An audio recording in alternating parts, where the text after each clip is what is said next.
Hello, नमस्कार friend, Radhe Radhe, Ram Ram. कैसे हैं आप लोग? बढ़िया होंगे। आपकी तैयारी जो है टीजीटी पीजीटी की अच्छी चल रही होगी। आज मैं आपके लिए महामैराथन क्लास काव्य शास्त्र के लिए लेकर आई हूँ, जिसमें संपूर्ण काव्य शास्त्र, भारतीय काव्य शास्त्र और पाश्चात्य काव्य शास्त्र को समाहित किया गया है, जो हमारे हर एग्जाम की दृष्टि से बहुत महत्वपूर्ण है। और चलिए देखते हैं। पहला और यहाँ से हमारी सारी काव्य शास्त्र में यहाँ से क्वेश्चन एक भी बाहर नहीं जाने वाला है। इसलिए फ्रेंड, अच्छा लगे तो लाइक कीजिए, मेरे चैनल को सब्सक्राइब कीजिए और वीडियो को ज़्यादा से ज़्यादा शेयर कीजिए। ठीक है, चलिए देखते हैं।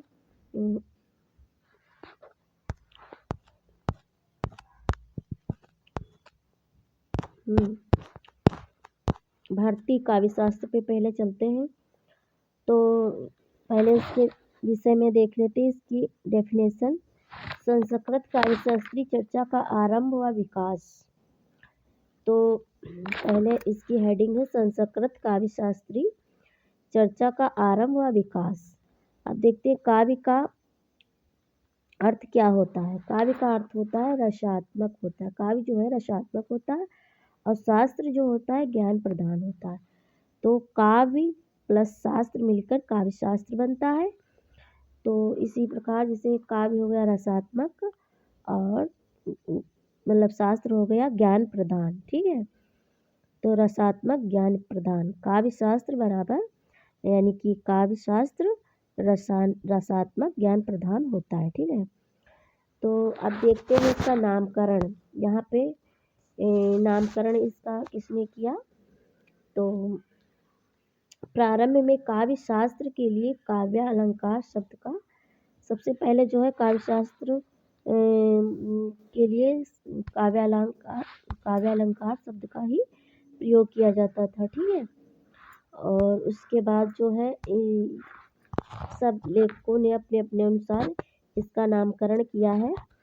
तो प्रारंभ में जो है काव्य शास्त्र के लिए काव्य अलंकार शब्द का प्रयोग किया जाता था, प्रयोग अधिक प्रचलित था। ठीक है, अब यहाँ पे देखते हैं नामकरण।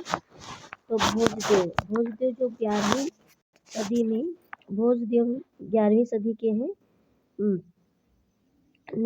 भोजदेव 11वीं सदी में सरस्वती कंठाभरण में काव्य शास्त्र पद का प्रयोग किया। ठीक है, भोजदेव ने 11वीं सदी में सरस्वती कंठाभरण में काव्य शास्त्र शब्द का प्रयोग किया। अब देखते हैं भर्तृहरि ने काव्य शास्त्र के लिए साहित्य शब्द का प्रयोग सर्वप्रथम किया। तो कभी कभी पूछ लेता साहित्य शब्द का प्रयोग काव्य शास्त्र के लिए सर्वप्रथम किसने किया? तो ये भर्तृहरि ने किया। ठीक है, अब देखते हैं राजशेखर।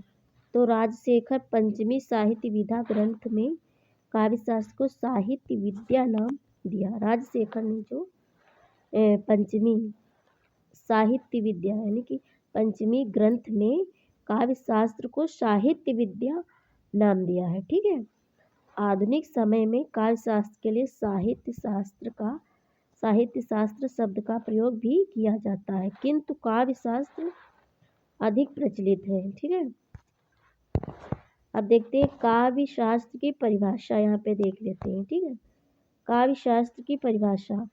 ठीक है, तो काव्य स्वरूप का समग्रता से विवेचन और काव्य सौंदर्य की परीक्षा के आधार पर भूत मौलिक सिद्धांतों का प्रतिपादन करने वाला शास्त्र काव्य शास्त्र कहलाता है।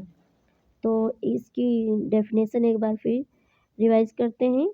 काव्य स्वरूप का समग्रता से विवेचन और काव्य सौंदर्य की परीक्षा के आधार पर भूत मौलिक सिद्धांतों का प्रतिपादन करने वाला शास्त्र क्या कहलाता है? काव्य शास्त्र कहलाता है। ठीक है, अब देखते हैं काव्य शास्त्र का काल विभाजन।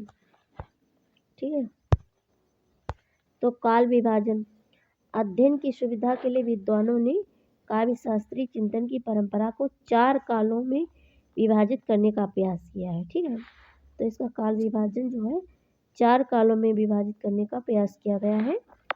तो ये हो गया प्रारंभिक काल। वो कौन कौन से काल? प्रारंभिक काल, फिर रचना काल, फिर निर्णयात्मक काल और फिर व्याख्या काल। ठीक है, तो प्रारंभिक काल जो है अज्ञात काल 650 ईस्वी यानी कि भरत से भामा तक है। ठीक है, ये अज्ञात काल है। ठीक, 650 ईस्वी से। तो प्रारंभिक काल जो है भरत से भामा तक है, जिसको अज्ञात काल नाम से भी जाना जाता है। रचना काल जो है 650 ईस्वी से 850 ईस्वी तक है। ये भामा से आनंदवर्धन तक माना जाता है। ठीक है, तो भरत से भामा तक प्रारंभिक काल और भामा से आनंदवर्धन तक 650 से 850 ईस्वी तक रचना काल हो गया। अब निर्णयात्मक काल हो गया 850 ईस्वी से 1000 ईस्वी तक। ये ईस्वी तक इसका समय हो गया और ये आनंदवर्धन से मम्मट तक हो गया है। निर्णयात्मक काल जो है आनंदवर्धन से मम्मट तक हो गया है। ठीक है, अब व्याख्या काल जो हुआ हमारा तो 1050 से 1750 ईस्वी तक ये मम्मट से जगन्नाथ तक हुआ है। ठीक है, मम्मट से जगन्नाथ तक। इस प्रकार इसका काल विभाजन यहाँ पे 4 प्रकार से 4 कालों में विभाजित किया गया है काव्य शास्त्र को। अब देखते हैं, कुछ विद्वानों ने ध्वनि को केंद्र में रखकर काल विभाजन किया है। कुछ विद्वानों ने ध्वनि को केंद्र में रखकर काल विभाजन किया है। तो ये किया है ध्वनि पूर्व युग, ठीक, ध्वनि युग और फिर ध्वनि पश्चात युग। तो ये ध्वनि पूर्व युग हो गया, ध्वनि युग हो गया, ध्वनि पश्चात युग हो गया। ठीक है, अब देखते हैं प्रारंभिक काल के विषय में। यहाँ पे कुछ पॉइंट हैं फिर। तो प्रारंभिक काल तो अज्ञात काल यानी कि 650 ईस्वी से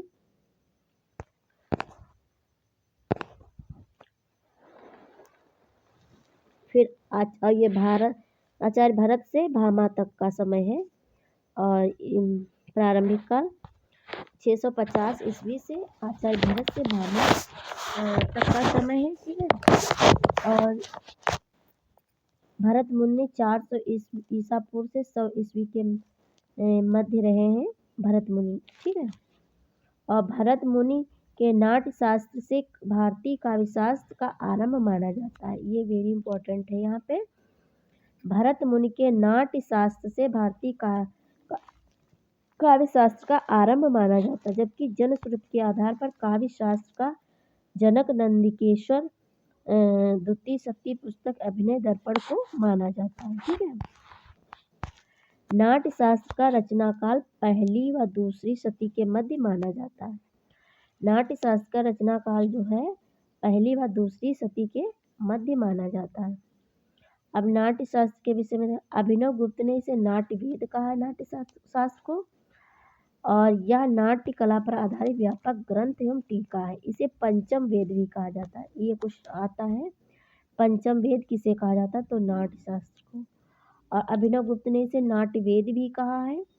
और नाट्य शास्त्र जो यह नाट्य कला पर आधारित व्यापक ग्रंथ एवं टीका है। ठीक है, अब इसमें नाट्य शास्त्र में श्लोक कितने 6000 श्लोक है, इसीलिए इसे षट शास्त्री संहिता भी कहा जाता है। इसमें जो है 6000 श्लोक है, इसलिए इसे षट शास्त्री संहिता भी कहा जाता है नाट्य शास्त्र को।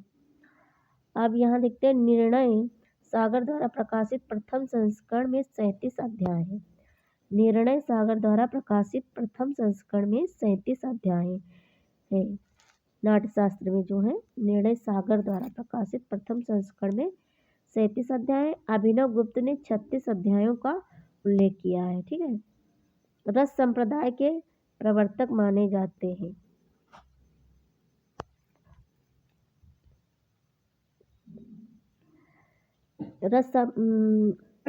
रस संप्रदाय के प्रवर्तक माने जाते हैं। अभिनव भरत मुनि ने नाट्य शास्त्र में 4 अलंकारों का उल्लेख किया। ये भरत मुनि जो है रस संप्रदाय के प्रवर्तक माने जाते हैं। और भरत मुनि ने नाट्य शास्त्र में 4 अलंकारों का उल्लेख किया है। वो कौन कौन से हैं? उपमा, रूपक, यमक, दीपक। तो भरत मुनि ने नाट्यशास्त्र में 4 अलंकारों का उल्लेख किया है, वह है उपमा, रूपक, यमक, दीपक। ठीक है। भरत मुनि ने 10 गुण व 10 दोष माने हैं। ये पूछ लेता है भरत मुनि ने कितने गुण व कितने दोष माने हैं, तो 10 गुण व 10 दोष माने। भरत मुनि ने रसों की संख्या कितनी मानी है? 8 मानी है। शांत को इन्होंने नहीं माना है। तो ये कभी कभी पूछता है भरत मुनि ने रसों की संख्या कितनी है, तो 8 है। ठीक है। अब यहाँ पे देखिए भरत मुनि के विषय में सारा कंप्लीट हो गया, सारे पॉइंट।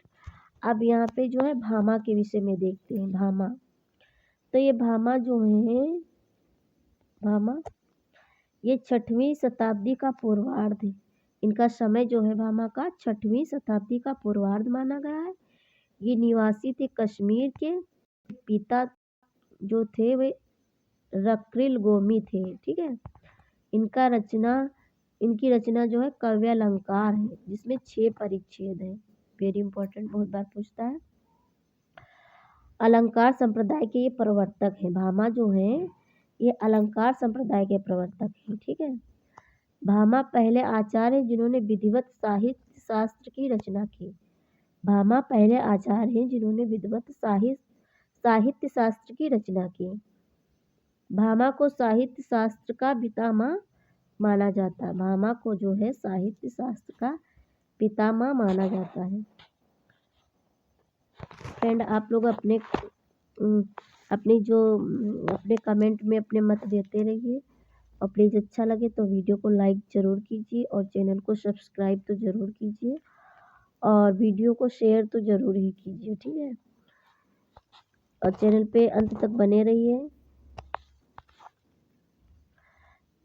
भामा ने काव्य अलंकार में 38 अलंकार, ठीक है, माने हैं। भामा ने, ये बहुत बार पूछता, भामा ने काव्य अलंकार में कितने अलंकार? 38 अलंकार माने, जिसमें 36 अर्थालंकार और 2 शब्द अलंकार माने हैं। ठीक है। जो 36 अर्थ और 2 शब्दालंकार माने हैं। तो 36 अर्थालंकार, 2 शब्दालंकार। 2 शब्दालंकार कौन कौन से? अनुप्रास, यमक माने हैं। ठीक है।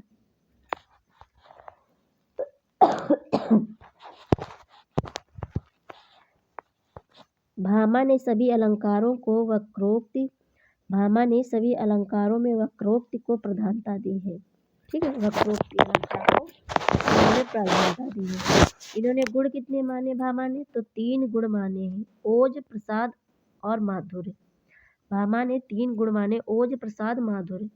शब्दार्थो सहितो काव्यम, ये भामा ने कहा। ना कांतमपि निर्भूषणम विभाति वनिता मुखम। भामा अभाववादी आचार्य कहा जाता है भामा को। काव्य में ध्वनि की सत्ता न मानने के कारण इन्हें अभाववादी आचार्य कहा जाता है। काव्यालंकार इनका ग्रंथ है, जिसमें 6 परिच्छेद हैं। ठीक है। अब ये 6 परिच्छेदों के नाम यहाँ पे दिए हुए हैं, देख लेते भामा के काव्यालंकार ग्रंथ के 6 परिच्छेदों के नाम। काव्य के साधन, लक्षण तथा भेदों का निरूपण पहला है। पहले परिच्छेद में काव्य के साधन, लक्षण तथा भेदों का निरूपण। दूसरा है अलंकार निरूपण। तीसरा भी अलंकार निरूपण। और चौथा है रस दोषों का निरूपण। ठीक है। 10 दोषों का निरूपण। और 5वां है न्याय विरोधी दोष निरूपण। और 6ठा परिच्छेद है शब्द शुद्धि निरूपण। ठीक है। शब्द शुद्धि निरूपण। तो काव्यालंकार में 6 परिच्छेद हैं। भामा का काव्य ग्रंथ है, और इनके मतलब 6 परिच्छेद। पहला परिच्छेद का नाम है काव्य के साधन, लक्षण तथा भेदों का निरूपण। दूसरे परिच्छेद का नाम है अलंकार निरूपण। तीसरे परिच्छेद का नाम है अलंकार निरूपण। और चौथे का 10 दोषों का निरूपण। और 5वें का है न्याय विरोधी दोष निरूपण। और 6ठा है परिच्छेद शब्द शुद्धि निरूपण। ठीक है। अब अगले कवि हम देखते हैं, जो है अलंकारवादी कवि कौन है। तो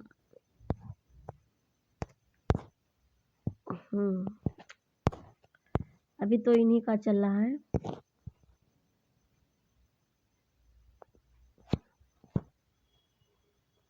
हाँ, तीसरा हम देखते हैं रचनाकार। अब रचना काल पे आते हैं। तो रचना काल का समय है 650 से 850 ईस्वी तक। ठीक। और ये भामा से आचार्य आनंदवर्धन तक माना जाता है। ठीक है। इस काल में मौलिक सिद्धांतों की उद्भावना हुई और तत्संबंधी मौलिक ग्रंथों की रचना हुई है। ठीक है। इस काल में जो है मौलिक सिद्धांतों की उद्भावना हुई और तत्संबंधी मौलिक ग्रंथों की रचना हुई है।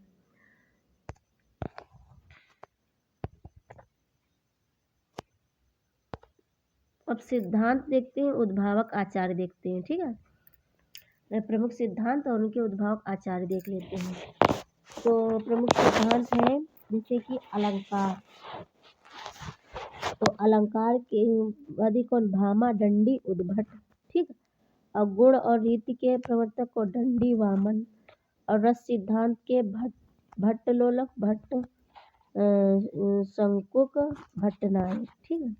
रस सिद्धांत के उद्भावक आचार्य हैं भट्टलोलट, भट्ट शंकुक, भट्टनायक। और ध्वनि सिद्धांत के कौन है? आनंदवर्धन है। ठीक है। ध्वनि सिद्धांत आनंदवर्धन। अब यहाँ पे कुछ विशेष बिंदु देख लेते हैं। दंडी का नाम अलंकार सिद्धांतों के प्रणेता एवं गुण सिद्धांत के उद्भावक दोनों के साथ लेने का कारण यह है कि अलंकार को काव्य का शोभा कारक धर्म मानते हुए भी दंडी ने सर्वप्रथम अलंकार और गुण में पार्थक्य किया और गुण का संबंध मार्ग से स्थापित किया। ठीक है।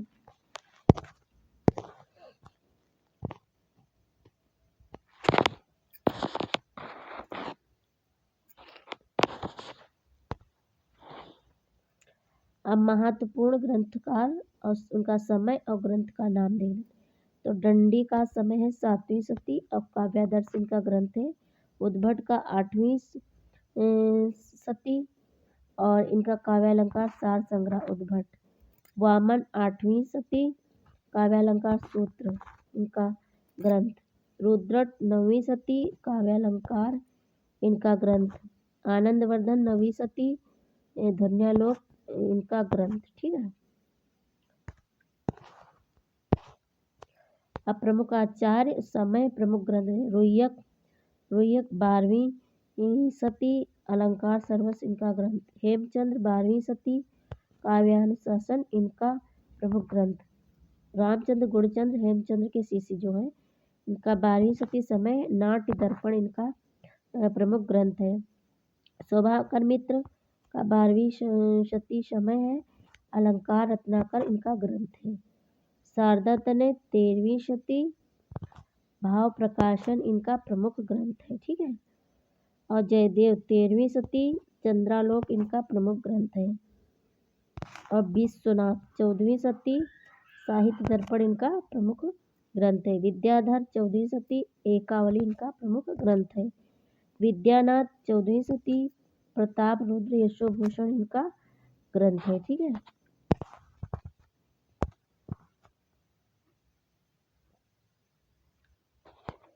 अब विद्यानाथ 14वीं शती, प्रताप रुद्र यशोभूषण इनका प्रमुख ग्रंथ। भानुदत्त 14वीं शती, रसमंजरी रसतरंगिणी इनका प्रमुख ग्रंथ है। रूप गोस्वामी 16वीं शती, उज्ज्वल नीलमणि भक्ति रसामृत सिंधु इनका प्रमुख ग्रंथ। अप्पय दीक्षित 16वीं शती, कुवलयानंद वृत्ति वार्तिक इनका प्रमुख ग्रंथ है। ठीक है। पंडित राज जगन्नाथ 17वीं शती, रस गंगाधर इनका प्रमुख ग्रंथ है।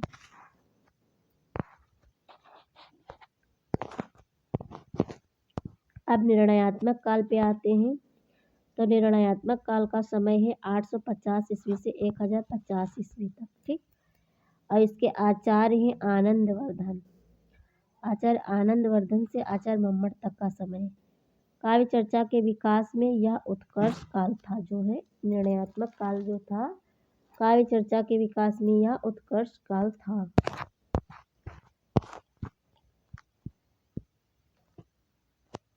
अब यहाँ पे महत्वपूर्ण ग्रंथकार और उनके काव्यशास्त्री ग्रंथ देख लेते हैं। भट्ट तो 10वीं शती, काव्य कौतुक इनका काव्य शास्त्रीय ग्रंथ है। अभिनव गुप्त 10वीं शती, अभिनव भारती, ध्वन्यालोक लोचन इनका काव्य शास्त्रीय ग्रंथ है। राजशेखर 10वीं शती, काव्य मीमांसा इनका काव्य शास्त्रीय ग्रंथ है। कुंतक 10वीं शती, वक्रोक्ति जीवनम इनका काव्य शास्त्रीय ग्रंथ है। धनंजय 10वीं शती, 10 रूपक काव्य शास्त्रीय ग्रंथ है। महिम भट्ट 11वीं शती, व्यक्ति विवेक इनका काव्य शास्त्रीय ग्रंथ है। क्षेमेंद्र 11वीं सदी, औचित्य विचार चर्चा। भोजराज 11वीं शती, श्रृंगार प्रकाश, सरस्वती कंठाभरण इनका प्रमुख काव्य शास्त्रीय ग्रंथ है। ठीक है। मम्मट 11वीं शती, काव्य प्रकाश इसका प्रमुख ग्रंथ है। अब आते हैं व्याख्यात्मक काल पे। ठीक है। चौथा काल हमारा व्याख्यात्मक काल है। तो इसका समय है 1050 से 1750 ईस्वी तक। ठीक है। इसके आचार्य मम्मट से आचार्य पंडित राज जगन्नाथ तक का इसका समय है। आचार्य मम्मट से आचार्य पंडित राज जगन्नाथ तक का समय। यह काल सिद्धांत प्रतिपादन का काल न होकर स्वीकृत मान्यताओं की व्याख्या का काल है। इसके प्रमुख आचार्य हैं कौन? दंडी। इसका दंडी का समय क्या? 7वीं से 6वीं शती। इनका समय है 7वीं शती से 6वीं शती। ये निवासी थे दक्षिण भारत के। दंडी जो है दक्षिण भारत के निवासी थे और इनका समय है 7वीं से 6वीं शती। 7वीं 6वीं शती। ठीक है। आश्रयदाता ये थे पल्लव नरेश सिंह विष्णु के सभा पंडित। ये आश्रयदाता थे पल्लव नरेश सिंह विष्णु के सभा पंडित। इनकी रचना कौन कौन सी है देख लेते हैं। काव्यादर्श यह एक लक्षण कुल 39 अलंकारों का विवेचन है, जिसमें 4 परिच्छेद हैं और श्लोक लगभग 650 हैं। ठीक है। श्लोक इसमें लगभग 650 हैं। परिच्छेद के वर्ण विषय 4 परिच्छेद है ना, तो परिच्छेद के वर्ण विषय देख लेते हैं। तो परिच्छेद के वर्ण विषय काव्य लक्षण, भेद, रीति तथा गुण निरूपण। पहला है काव्य लक्षण, भेद, रीति तथा गुण निरूपण, और दूसरा अर्थालंकार निरूपण, और तीसरा है शब्दालंकार निरूपण, विशेषता यमक। ठीक है।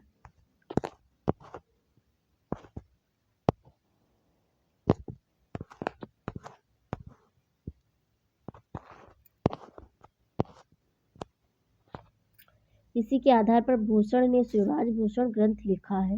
ठीक है। नाट्य दर्पण नामक ग्रंथ भी लिखा जाता है। नाट्य दर्पण नामक ग्रंथ भी लिखा माना जाता है। ठीक है। अब देखते हैं अप्पय दीक्षित का समय। अप्पय दीक्षित 1525 से 1598 ईस्वी तक का समय है इनका। 16वीं शती का उत्तरार्ध माना जाता है। ठीक है। समय इनका 16वीं शती का उत्तरार्ध माना जाता है। ये निवासी थे दक्षिण भारत के शैव दार्शनिक थे। ठीक है। संस्कृत के काव्य शास्त्री, दार्शनिक और व्याख्याकार थे। कौन? अप्पय दीक्षित संस्कृत के काव्य शास्त्री, दार्शनिक और व्याख्याकार हैं। अब इनकी रचना कौन कौन सी है अप्पय दीक्षित की? वृत्ति, वार्तिक, चित्र मीमांसा, कुवलयानंद। अप्पय दीक्षित प्रसिद्ध व्याकरण भट्टोजी दीक्षित इनके शिष्य थे।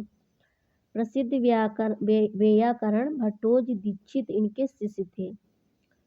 ठीक है। अप्पय दीक्षित के। ठीक है। अब देखते हैं पंडित राज जगन्नाथ के विषय में। इनका समय है 17वीं शती का पूर्वार्ध। ये निवासी थे आंध्र ब्राह्मण दक्षिण के। इनके पिता थे पेद्द भट्ट। ठीक है। इनकी रचना है रस गंगाधर। अलंकार संबंधी ये रचना है। पंडित राज जगन्नाथ की रचना कौन सी? रस गंगाधर अलंकार संबंधी रचना है। ये संस्कृत काव्य शास्त्रीय परंपरा के अंतिम आचार्य हैं। ठीक है।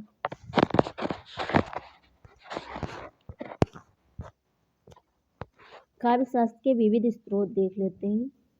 वेद आश्रित। भरत मुनि ने नाट्य शास्त्र के प्रारंभ में कहा, मैंने इस पंचम वेद नाट्य वेद की रचना चारों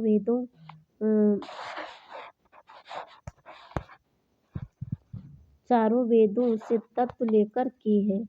वेद आश्रित। भरत मुनि ने नाट्यशास्त्र के प्रारंभ में कहा, मैंने इस पंचम वेद नाट्य वेद की रचना चारों वेदों से तत्व लेकर की है।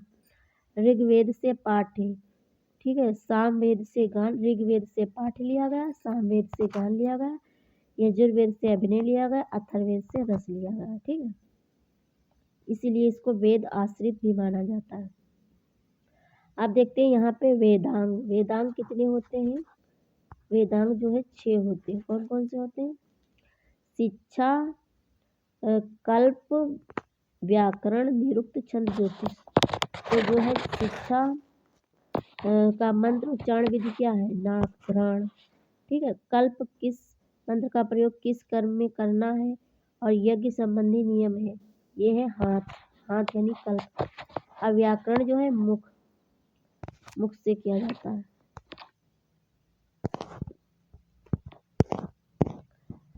अब निरुक्त पे आते हैं। निरुक्त जो है हमारे वेद का कान व आत्मा माना जाए, इसमें शब्दों के अर्थ का निश्चय करना उल्लिखित है।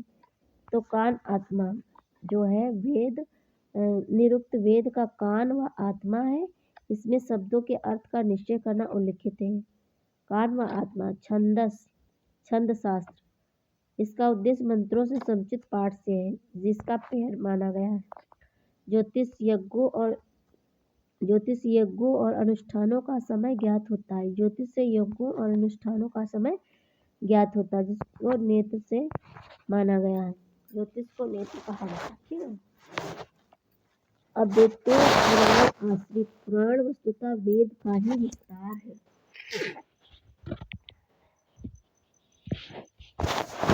पुराण वस्तुतः वेद का ही विस्तार है। पुराण जो है वस्तुतः वेद का ही विस्तार है। राजशेखर ने काव्य मीमांसा में काव्य शास्त्र की उत्पत्ति का जो वर्णन किया वह ऐतिहासिक कम पौराणिक अधिक है। व्याकरण आश्रित। व्याकरण काव्य शास्त्र का मूलाधार है। दर्शन आश्रित भी है।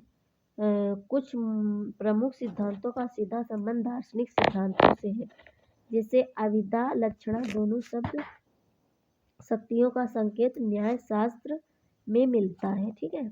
भरत मुनि के रस सूत्र के चारों व्याख्याता दार्शनिक सिद्धांतों से प्रेरित हैं।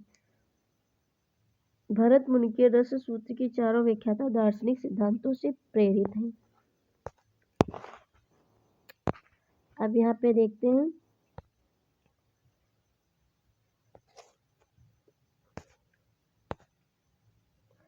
रस सूत्र के चारों व्याख्याता दार्शनिक सिद्धांतों से प्रेरित।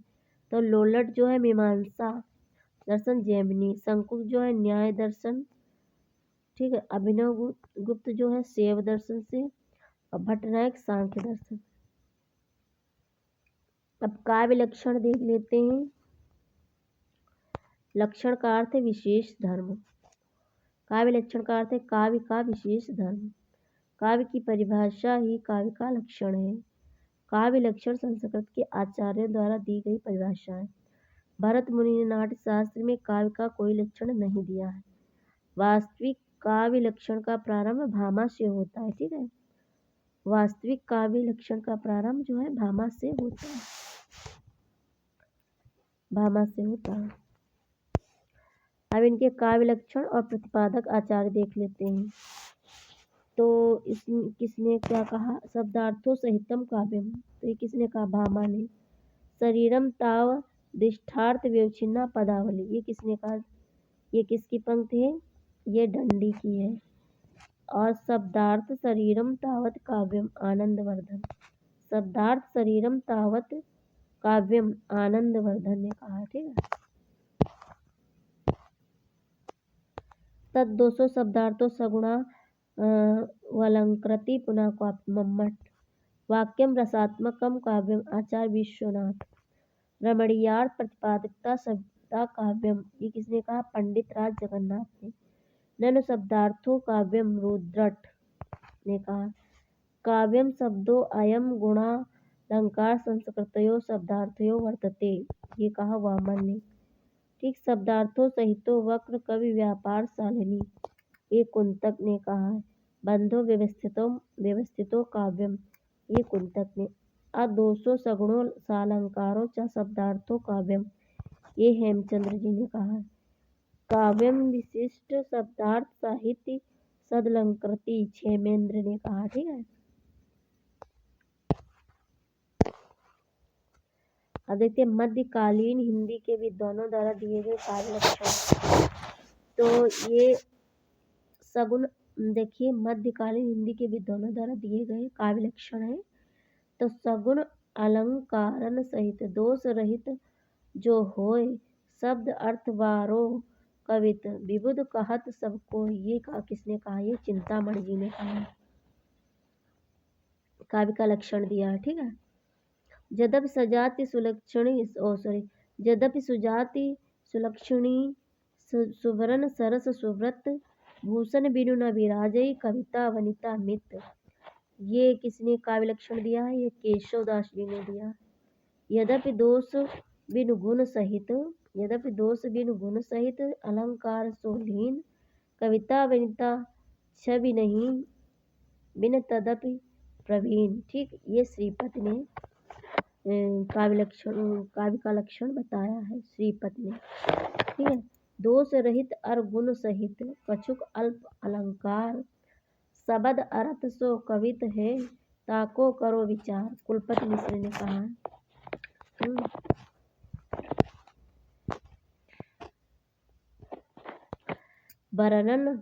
वर्णन मन रंजन जहाँ रीति अलौकिक होय, निपुण कर्म कवि जो जूती है, काव्य कहत सबको, ये सूरत मिश्र ने कहा है।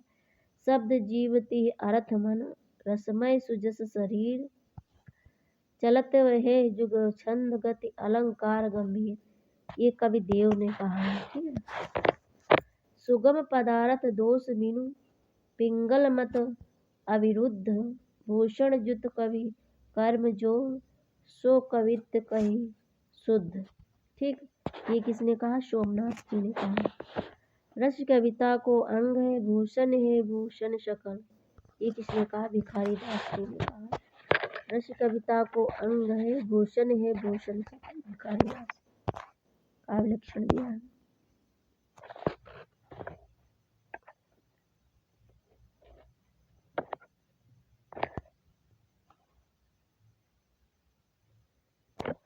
गुण स्वरूप और रंग दूषण करे करूपता,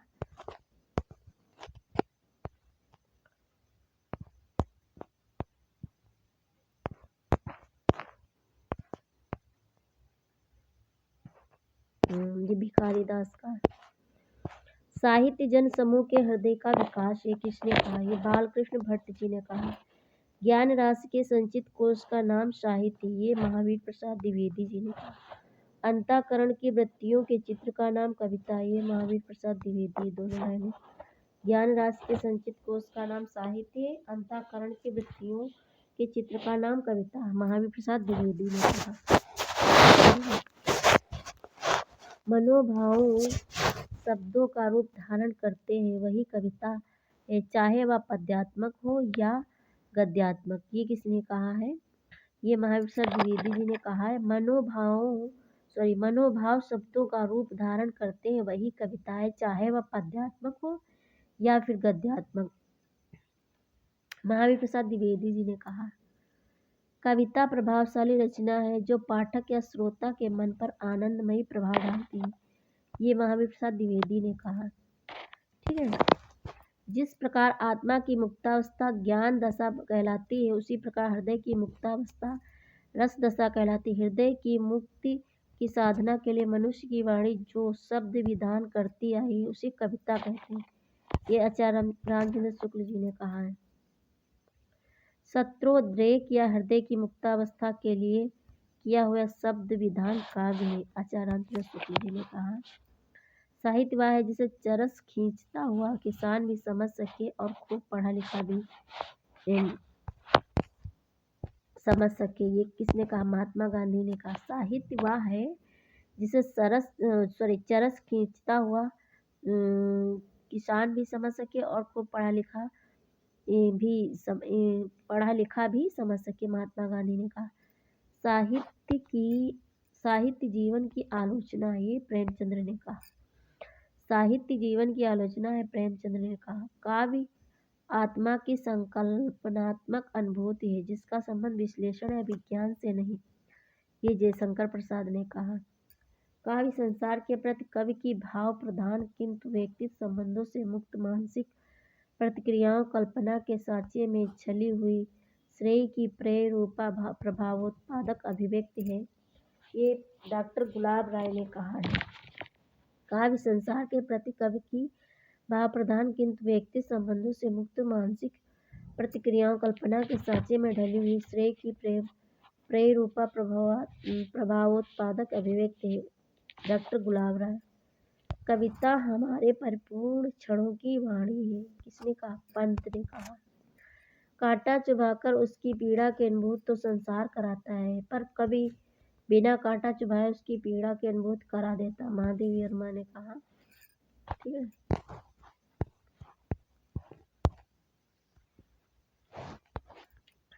रसात्मक शब्दार्थ काव्य है और उसकी छंदों में विशिष्ट विद्या आधुनिक अर्थ में कविता है। ये डॉक्टर नगेंद्र ने कहा।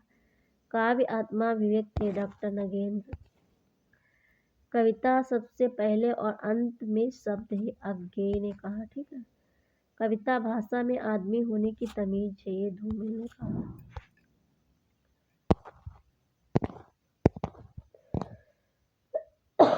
अब थोड़ा पाश्चात्य काव्य के लक्षण देख लेते हैं।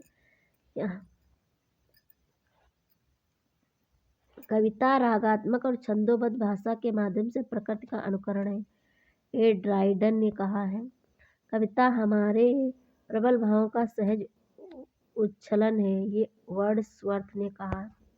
कविता सर्वोत्तम शब्दों का सर्वोत्तम क्रम है। ये कॉलरिज ने कहा है। कविता सुखद और उत्कृष्ट मस्तिष्क द्वारा सुखद और उत्कृष्ट क्षणों का संग्रह है। ये पीवी शैली ने कहा है। हमारे सबसे मधुर गीत वही है जो हमारे सर्वाधिक विषादपूर्ण विचारों की अभिव्यक्ति है। ये पीवी शैली ने कहा। ठीक। कविता सौंदर्य का लयात्मक सृजन है।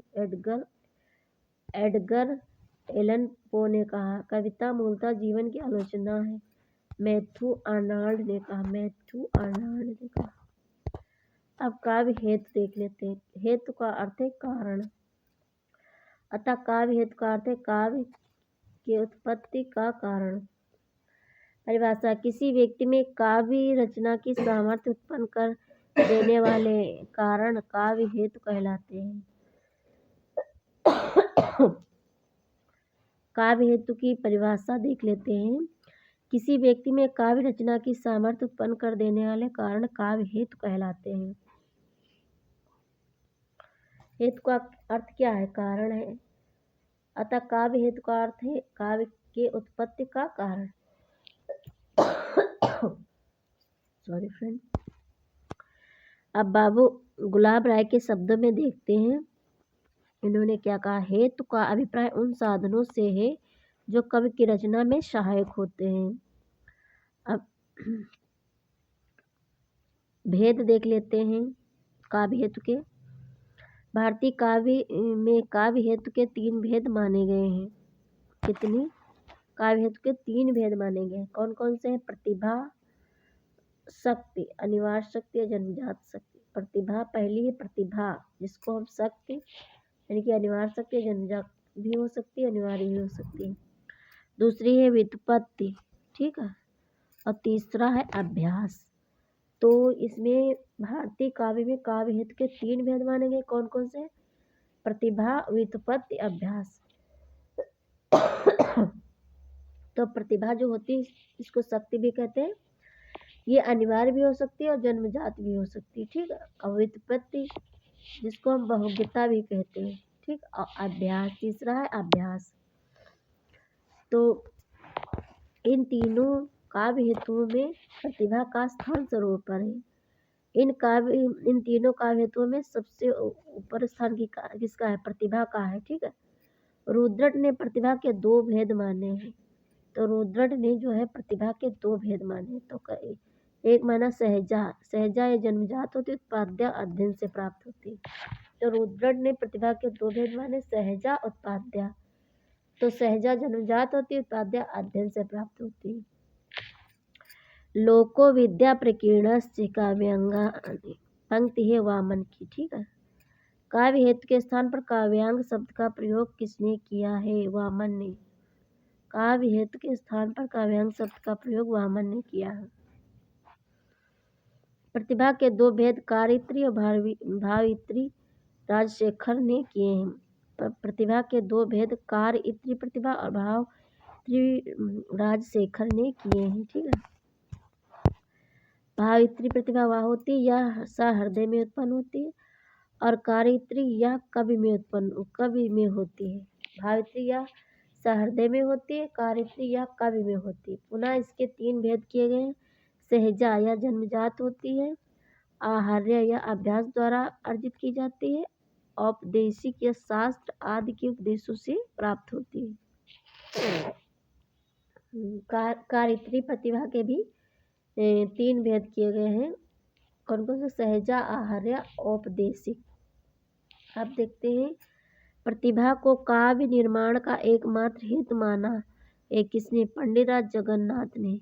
इसी कारण इन्हें प्रतिभावादी आचार्य भी कहा जाता है। प्रतिभा को नवोन्मेषशालिनी प्रज्ञा भट्टतोत ने कहा है। प्रतिभा को नवोन्मेषशालिनी प्रज्ञा भट्टतोत ने कहा है। अपूर्व वस्तु निर्माण क्षमा प्रज्ञा अभिनव गुप्त ने कहा। अपूर्ण वस्तु निर्माण क्षमा प्रज्ञा अभिनव गुप्त ने कहा है। मध्यकालीन आचार्यों में कुलपति मिश्र ने सर्वप्रथम काव्य हेतु का विवेचन किया है। मध्यकालीन आचार्यों में कुलपति मिश्र ने सर्वप्रथम काव्य हेतु का विवेचन किया है, ठीक है। अब देखते हैं अगला। तो जैसे कि है शक्ति कवित्व बीज रूप संस्कार विशेषा। शक्ति कवित्व बीज रूपा संस्कार विशेषा अर्थात शक्ति या प्रतिभा काव्य का बीजभूत संस्कार है, ये मम्मट ने कहा। दंडी ने नैसर्गिक प्रतिभा, निर्मल शास्त्र ज्ञान तथा सुदृढ़ अभ्यास को संयुक्त रूप से काव्य सृजन का हेतु माना है। नैसर्गिकी च प्रतिभा श्रुतम च बहुनिर्मलम अमंदाश्चापि योगो अस्या कारणम काव्य संपदा, ठीक है। नैसर्गिकी च प्रतिभा श्रुतम च बहुनिर्मलम अमंदाश्चापि योगो अस्या कारणम काव्य संपदा। जयदेव के अनुसार श्रुत, व्युत्पत्ति और अभ्यास सहित प्रतिभा ही कविता का हेतु है। जैसे मिट्टी पानी के संयोग से बीज बढ़कर लता के रूप में व्यक्त होता है, ये जयदेव के चंद्रालोक में कहा गया, ठीक है। आचार्य रामचंद्र शुक्ल के अनुसार प्रतिभा अंतःकरण की उद्भावित क्रिया। आचार्य रामचंद्र शुक्ल ने प्रतिभा के विषय में क्या कहा? प्रतिभा अंतःकरण की उद्भावित क्रिया है। अब व्युत्पत्ति के विषय में देख लेते हैं। व्युत्पत्ति बहुज्ञता राजशेखर ने कहा। उत्पत्ति को बहुज्ञता राजशेखर ने कहा। निपुणता मम्मट ने कहा। विद्या परिज्ञान वामन ने कहा, ठीक है। व्युत्पत्ति का अर्थ है बहुज्ञता या प्रगाढ़ पांडित्य, ठीक है। व्युत्पत्ति का अर्थ है बहुज्ञता या प्रगाढ़ पांडित्य। राजशेखर के अनुसार उचितानुचित विवेको उत्पत्ति। राजशेखर ने कहा उचितानुचित विवेको उत्पत्ति। उत्पत्ति के विषय विवेक ही व्युत्पत्ति है, ठीक है। विशेष व्युत्पत्ति को राजशेखर ने बहुज्ञता, मम्मट ने निपुणता और वामन ने परिज्ञान कहा। व्युत्पत्ति को राजशेखर ने बहुज्ञता, मम्मट ने निपुणता और वामन ने परिज्ञान कहा है। अभ्यास निरंतर प्रयास करते रहने को अभ्यास कहते हैं, ये राजशेखर ने कहा। अभ्यास निरंतर प्रयास करते रहने को अभ्यास कहते हैं, राजशेखर ने कहा।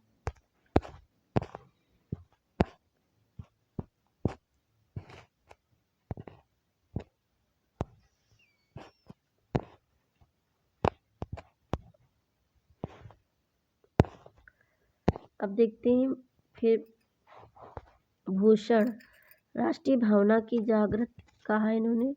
आचार्य रामचंद्र शुक्ल ने क्या कहा? काव्य का अंतिम लक्ष्य जगत के मानविक पक्षों का प्रत्यक्षीकरण करके उनके साथ मनुष्य हृदय का सामंजस्य प्रतिस्थापन है, ठीक है।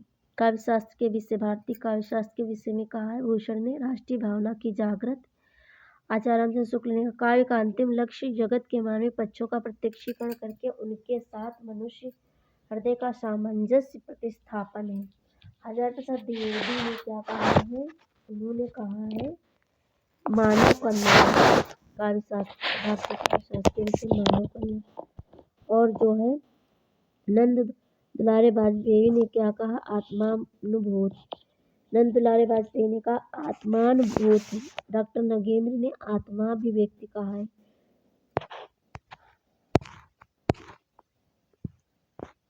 पाश्चात्य विचारकों के अनुसार विचारक और काव्य प्रयोजन उन्होंने किया है। प्लेटो ने लोकमंगल कहा है और होमर ने आनंद कहा है काव्य शास्त्र को, और हैसियट ने उपदेश कहा है, अरस्तु ने आनंद ज्ञानार्जन कहा, ठीक। और जॉन ड्राइडेन ने आनंद शिक्षा कहा, कॉलरिज ने आनंद कहा, ठीक है।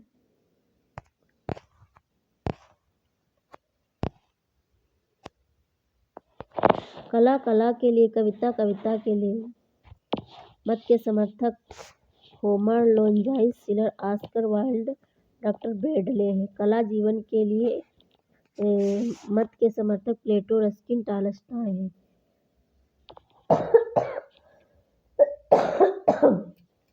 कला जीवन के लिए है, इस मत के समर्थक कौन है? प्लेटो, रस्किन, टॉलस्टॉय।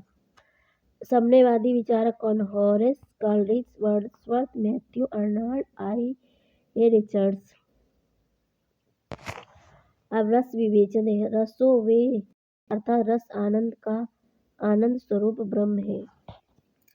रस विवेचन, रस के विषय में विवेचन देख लेते हैं। रसो वे ऐसा अर्थात रस आनंद स्वरूप ब्रह्म है। रस संप्रदाय संस्कृत काव्य शास्त्र का सबसे प्राचीन संप्रदाय है, ठीक है। इसके प्रवर्तक भरत मुनि है, ठीक है। राजशेखर जनश्रुति के अनुसार रस के प्रथम निरूपण कर्ता के रूप में नंदकेश्वर का नाम मिलता है। भरत मुनि ने नाट्यशास्त्र के षष्ठ और सप्तम अध्यायों में रस को भाव का निरूपण किया है।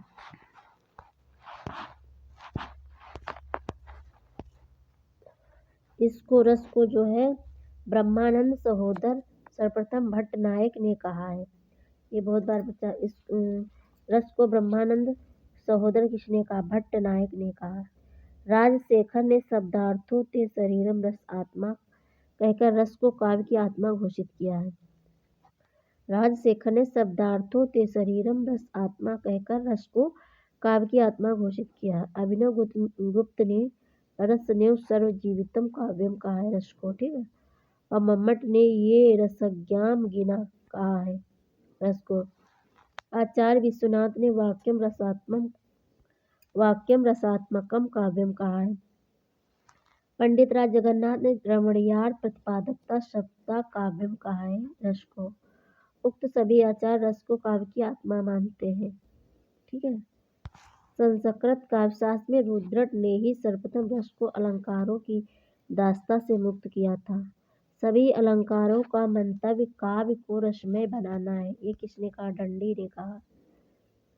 क्षेमेंद्र ने रस को ही आधार मानकर औचित्य सिद्धांत का प्रतिपादन किया है।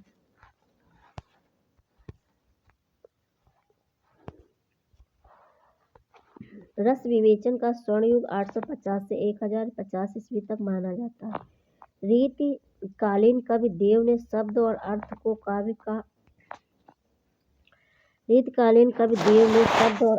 काव्य का शरीर तथा रस को उसका श्रृंगार आत्मा माना है।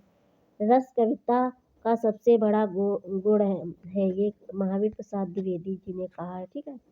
हृदय की मुक्तावस्था रसा कहलाती, आचार्य रामचंद्र शुक्ल जी ने कहा है। रस अमर है, वह काव्य का सबसे महत्वपूर्ण अंग भी है। जब तक काव्य रहेगा रस की सृष्टि निरंतर होती रहेगी। ये डॉक्टर राम कुमार वर्मा ने कहा। डॉक्टर नगेंद्र एवं डॉक्टर नंदुलारे वाजपेयी ने रस को काव्य की आत्मा माना है। रस विरोधी आचार्य कौन? भामा, दंडी, वामन, उद्भट और रुद्रट। रस विरोधी आचार्य भामा, दंडी, वामन, उद्भट और रुद्रट, ये रस विरोधी हैं। भरत मुनि का रस सूत्र। भरत मुनि का रस सूत्र क्या है? विभावानुभाव व्यभिचार संयोग दृश्य निष्पत्ति, अर्थात विभाव अनुभाव और व्यभिचारी संचारी भाव के संयोग से रस निष्पत्ति होती है। भरत मुनि ने अपने रस सूत्र में स्थायी भाव का उल्लेख नहीं किया है। रस के अंग स्थायी भाव, रस के अंग देखते हैं। तो पहला स्थायी भाव किसे कहते हैं? सहृदय से मन में जो भाव सदैव चिरकाल तक विद्यमान रहते हैं उन्हें स्थायी भाव कहते हैं। आश्रय, जिसके मन में भाव जागृत होते उस व्यक्ति को आश्रय कहते हैं। ठीक है। अब विभाव किसे कहते हैं? विभाव का अर्थ होता है कारण, जिसके कारण सहृदय के मन में भाव जागृत होते। ये दो प्रकार के विभाव का अर्थ होता है कारण, जिसके कारण सहृदय के मन में भाव जागृत होते हैं, उसे विभाव कहते हैं। ये दो प्रकार के होते हैं। कौन कौन से होते हैं? आलम्बन विवाह, उद्दीपन विवाह। ठीक।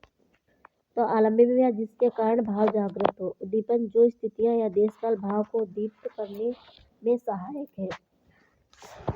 अनुभाव, विभाव के बाद आता है अनुभाव। अनुभाव किसे कहते हैं? स्थायी भाव जागृत होने के बाद होने वाली आश्रय की चेष्टाएं अनुभाव कहलाती है। अनुभाव आश्रय के भावों के सूचक होते हैं। ठीक है। हरदेव बाहरी ने दो अनुभव माने, कायिक और सात्विक। तो भरत मुनि ने 3 माने हैं, वाचिक, आंगिक और सात्विक। भानुदत्त ने 4 अनुभव माने, कायिक, मानसिक, आहार, सात्विक। ठीक। रामदहिन मिश्र ने अनुभव की संख्या 5 मानी। भागीरथ मिश्र ने अनुभव की संख्या अनिश्चित मानी है। ठीक है। सामान्यतः अनुभव जो होते हैं 4 होते हैं। तो अनुभव के 4 भेद होते हैं। कौन कौन से होते हैं? कायिक, वाचिक, सात्विक। कायिक, वाचिक, सात्विक। ठीक है। तो कायिक होता आंगिक, शरीर से संबंधित चेष्टाएं, वो कायिक होता है। वाचिक, स्वर के माध्यम से व्यक्त होने वाले अनुभव, उसे वाचिक कहते हैं। सात्विक, मानसिक। ठीक। सात्विक को मानसिक भी कहते हैं। जो 8 प्रकार के सत्य के योग से उत्पन्न आंगिक चेष्टाएं उन्हें सात्विक कहते हैं। सात्विक भावों की संख्या 8 मानी गई है। कौन कौन सी है? वो है कौन कौन से? स्तंभ, स्वेद, रोमांच, कंप, अवेवर्ण और अश्रु, अप्रलय, स्वरभंग। तो स्तंभ हो गया, और स्वेद यानी कि पसीना आना, रोमांच हो गया, और कंप यानी कपी आना शरीर में, वेवर्ण यानी कि रंग बदल जाना एकदम से, और अश्रु हो गया, अप्रलय हो गया, और स्वरभंग हो गया। ये सात्विक भाव 8 सात्विक मतलब 8 सात्विक भावों की संख्या 8 मानी गई। ये है यहाँ पे स्तंभ, स्वेद, रोमांच, कंप, वेवर्ण, अश्रु, प्रलय, स्वरभंग। ठीक है। आहार, बनावट, कृत्रिम।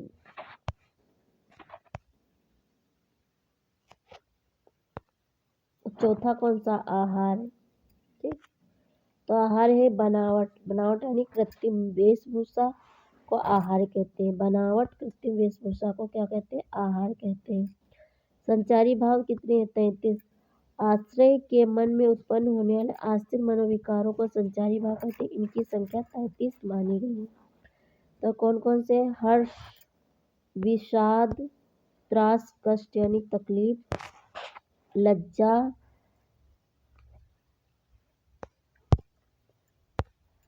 लज्जा, ग्लानि, चिंता, शंका, असूया, ईर्ष्या। ठीक है। अमर्ष, ये संचारी भाव 33 हमारे। अमर्ष, क्रोध, तिरस्कार, मोह, गर्व, उत्सुकता, उग्रता, चपलता, दीनता, जड़ता, आवेग, निर्वेद, धृति, चित्त की स्थिरता, मति, विबोध यानी कि ज्ञान, वितर्क, श्रम, आलस्य, निद्रा, स्वप्न, स्मृति, मद, उन्माद यानी कि अत्यधिक प्रेम, अवहितता भाव छिपाने की प्रवृत्ति यानी कि भाव गोपन। अपस्मार यानी कि मिर्गी। 32वां होगा व्याधि यानी कि रोग बीमारी। 33वां होगा मरण, प्राण निकलने की बात की अवस्था। तो कितने संचारी भाव हमारे हो गए? 33। देव कवि ने 34वां संचारी भाव किसे माना है? तो देव कवि ने 34वां संचारी भाव छल को माना है। ठीक है। भरत मुनि ने 8 स्थायी भावों का उल्लेख किया जिसके आधार पर 8 रस होते हैं। उन्होंने निर्वेद को स्थायी भाव नहीं माना। भरत मुनि ने 8 स्थायी भावों का उल्लेख किया है जिसके आधार पर 8 रस होते हैं। उन्होंने निर्वेद को स्थायी भाव नहीं माना। प्रारंभ में रसों की संख्या कितनी मानी जाती? 9 मानी जाती है। ठीक है। अब रस के भेद देख लेते हैं यहाँ पे। तो पहला है हमारा श्रृंगार रस जिसका स्थायी भाव रति यानी कि प्रस्तोता आचार्य भरत मुनि। और हास्य का स्थायी भाव हास्य और ये भरत मुनि प्रस्तोता है इसके। रौद्र का क्रोध भरत मुनि प्रस्तोता। करुण का शोक आचार्य भरत मुनि प्रस्तोता। और वीर का उत्साह आचार्य भरत मुनि प्रस्तोता। अद्भुत का विस्मय स्थायी भाव आचार्य भरत मुनि यानी भरत, ये सब भरत मुनि के अनुसार। विभत्स का जुगुप्सा भयानक का भय भरत मुनि के अनुसार 8 रस। भरत मुनि ने 8 ही प्रारंभ में रसों की संख्या भरत मुनि ने मानी है 8 और वैसे 9वां उद्भट ने माना है। तो श्रृंगार रति, हास्य हास, रौद्र क्रोध, करुण शोक, वीर उत्साह, अद्भुत विस्मय, विभत्स जुगुप्सा भयानक भय, ये सब भरत मुनि के अनुसार। 9वां शांत रस को माना है। शांत का स्थायी भाव क्या है? निर्वेद, ये उद्भट ने माना है। ठीक है। उद्भट ने, भरत मुनि ने नहीं माना।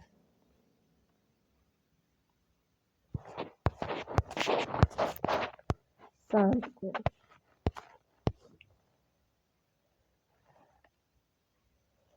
अब 10वां देख लेते हैं। यहाँ पे कुछ लोगों ने माना प्रयाण, प्रयाण का स्नेह होता है। और ये रोहित ने माना वात्सल का वत्सल होता है। आचार्य विश्वनाथ ने माना भक्ति ईश्वर विषेक रति होता है इसका। रूप गोस्वामी ने माना। ठीक, स्थायी भाव ये भक्ति का ईश्वर विषेक रति होता है, इसको रूप गोस्वामी ने माना। आचार्य भरत ने रस संबंधी सूत्र के 4 व्याख्याकार आचार्य भरत के रस संबंधी सूत्र के 4 व्याख्याकार विशेष रूप से विख्यात है। वो कौन से हैं? भट्टलोलट, आचार्य शंकुक, भट्टनायक और अभिनव गुप्त। ठीक है। तो भट्टलोलट ने उनका भट्टलोलट ने क्या लिखा? उत्पत्तिवाद लिखा। ठीक। तो उत्पत्तिवाद के प्रवर्तक कौन है? भट्टलोलट। अब तो भट्टलोलट का उत्पत्तिवाद है। ठीक है। और इसको उत्पत्तिवाद को आरोपवाद भी कहा जाता है। आरोपवाद। भट्टलोलट रस सूत्र के प्रथम व्याख्याता माने जाते हैं। उत्पत्तिवाद का आधार मीमांसा दर्शन जैमिनी है। उत्पत्तिवाद का आधार मीमांसा दर्शन जैमिनी है। संयोग का अर्थ है संबंध। ठीक है। निष्पत्ति का अर्थ है उत्पत्ति, ग्रहण किया। इसके अनुसार विभावानुभाव एवं व्यभिचारी भावों के संबंध में रस की उत्पत्ति होती है। भट्टलोलट ने अनुकार्य मूल नायक नायिका में ही रस की स्थिति स्वीकार की है। प्रेक्षक में रस का आरोप कर लेता है, यानी कि प्रेक्षक को कौन सा होता? नट नाटक करने वाला। भट्टलोलट ने अनुकार्य में ही रस की स्थिति स्वीकार की है और प्रेक्षक में रस का आरोप कर लेता है। ठीक है। आचार्य शंकुक का कौन? अनमित्यवाद। शंकुक का कौन सा? अनमित्यवाद। तो आचार्य शंकुक न्याय दर्शन गौतम यानी अक्षपाद गौतम के समर्थक थे। आचार्य शंकुक न्याय दर्शन गौतम यानी अक्षपाद गौतम के समर्थक थे। शंकुक के अनुसार विभाव, अनुभाव एवं व्यभिचारी भावों के अनुमान में रस की अनुमिति होती है। संयोगात का अर्थ है अनुमानात, ठीक। निष्पत्ति का अर्थ है अनुमिति। शंकुक के अनुसार रस मूलतः अनुकार्य मूल नायक नायिका में ही होता है। चित्र तुरंग न्याय का आश्रय लेकर शंकुक ने व्याख्या की कि जिस प्रकार चित्र में अंकित तुरंग को हम वास्तविक रूप से घोड़ा ही समझ लेते हैं, उसी प्रकार मूल नायक का अभिनय करने वाले अभिनेता को भी हम मूल नायक ही समझ लेते हैं। शंकुक ने अपनी व्याख्या में अनुकरण और अनुमान पर विशेष बल दिया है। अनुकरण और अनुमान पर विशेष शंकुक ने।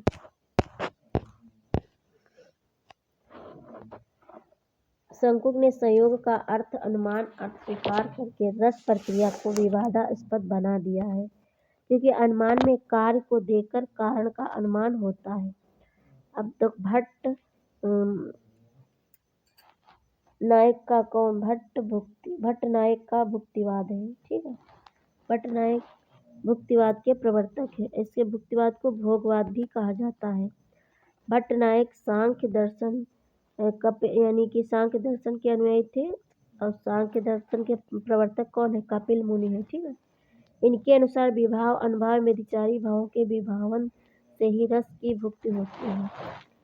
जो है भट्ट नायक के अनुसार विभाव, अनुभाव एवं व्यभिचारी भावों के विभावन से ही रस की भुक्ति होती है। संयोगात का अर्थ क्या है? विभावनात्। संयोगात का अर्थ है विभावनात्। निष्पत्ति का अर्थ है भुक्ति, यानी कि भुक्ति को ही भोग कहते हैं। भोग के व्यापार को भट्ट नायक ने भोजकत्व कहा है। भट्ट नायक ने भावकत्व प्रक्रिया के माध्यम से साधारणीकरण का सर्वप्रथम सूत्रपात किया है, ठीक है।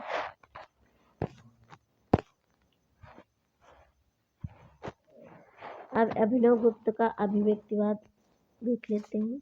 अभिनव गुप्त शैव दर्शन के अनुयायी थे। अभिनव गुप्त का क्या है? अभिव्यक्तिवाद। अभिव्यक्तिवाद के प्रवर्तक अभिनव गुप्त हैं, ठीक। अभिनव गुप्त शैव दर्शन के अनुयायी थे। इनके अनुसार विभाव, अनुभाव एवं व्यभिचारी भावों की अभिव्यंजना से रस की अभिव्यक्ति होती है। संयोगात का अर्थ है अभिव्यंजनात्। निष्पत्ति का अर्थ है अभिव्यक्ति। अभिनव गुप्त ने वास्तव में रसानुभूति के लिए हृदय की मुक्तावस्था को अनिवार्य माना, अतः इनका मत अन्य आचार्यों की अपेक्षा अधिक ग्राह्य और व्यापक है, ठीक है। अब अलंकार संप्रदाय के प्रवर्तक कौन है? अलंकार संप्रदाय के प्रवर्तक आचार्य भामा है। इन्होंने कहा अलंकरोत इति अलंकारा, अर्थात जो अलंकृत करे वही अलंकार है। आचार्य भामा ने अलंकार को काव्य का अनिवार्य तत्व माना है। इन्होंने कहा न कांतमपि निर्भूषणम विभाति वनिता मुखम। अलंकार संप्रदाय के प्रवर्तक भामा ने कहा है न कांतमपि निर्भूषणम विभाति वनिता मुखम। भामा ने सभी अलंकारों के मूल में वक्रोक्ति को माना है, ठीक है। भामा ने सभी अलंकारों के मूल में वक्रोक्ति को माना है। भरत मुनि ने अपने नाट्यशास्त्र में 4 अलंकारों का उल्लेख किया। भरत मुनि ने अपने नाट्यशास्त्र में 4 अलंकारों का उल्लेख किया है। वे कौन कौन से अलंकार? उपमा, रूपक, यमक और दीपक। भरत मुनि ने अपने नाट्यशास्त्र में 4 अलंकारों का उल्लेख किया है। उपमा, रूपक, यमक और दीपक।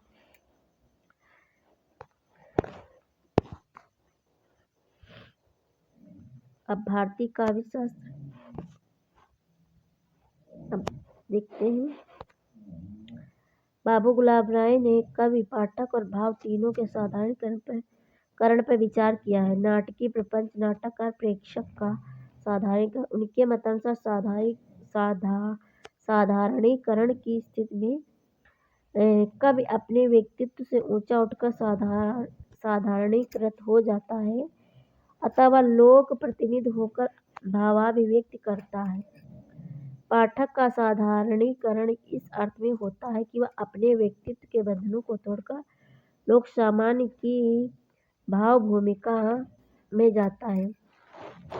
भावों का साधारणीकरण इस अर्थ में होता है कि इनमें भी अयम निजा परोवा की भावना जाती रहती है। ठीक है। आचार्यानंद दुलारे वाजपेयी के अनुसार देखते हैं साधारणीकरण में कवि कल्पित समस्त क्रिया व्यापारों का साधारणीकरण होता है। केशव प्रसाद मिश्र ने कहा सहृदय की चेतना का साधारणीकरण होता है। इन्होंने साधारणीकरण का संबंध योग की मधुमति की भूमिका से जोड़ा है। ठीक है। श्याम सुंदर दास का देखते हैं मत। श्याम सुंदर दास ने केशव सेन की मधुमती भूमिका के संबंध में साधारणीकरण की व्याख्या पर साधारणीकरण की स्थिति में पहुंचे सहृदय की समानता समाधि में पहुंचे योगी से बताए। साधारणीकरण की समाप्ति पर सहृदय सामाजिक पुनः वास्तविक स्थिति में लौट आता है। सहृदय के चित्त का साधारणीकरण होता है। श्याम सुंदर दास ने कहा है सहृदय के चित्त का साधारणीकरण होता है। अब पाश्चात्य काव्यशास्त्र के विषय में देख लेते हैं। पाश्चात्य काव्यशास्त्र के इतिहास को मुख्यतः 3 भागों में विभाजित कर सकते हैं। प्राचीन कला साहित्य चिंतन, मध्यकालीन कला साहित्य चिंतन, आधुनिक युगीन कला साहित्य चिंतन। ठीक है। तो प्राचीन कला साहित्य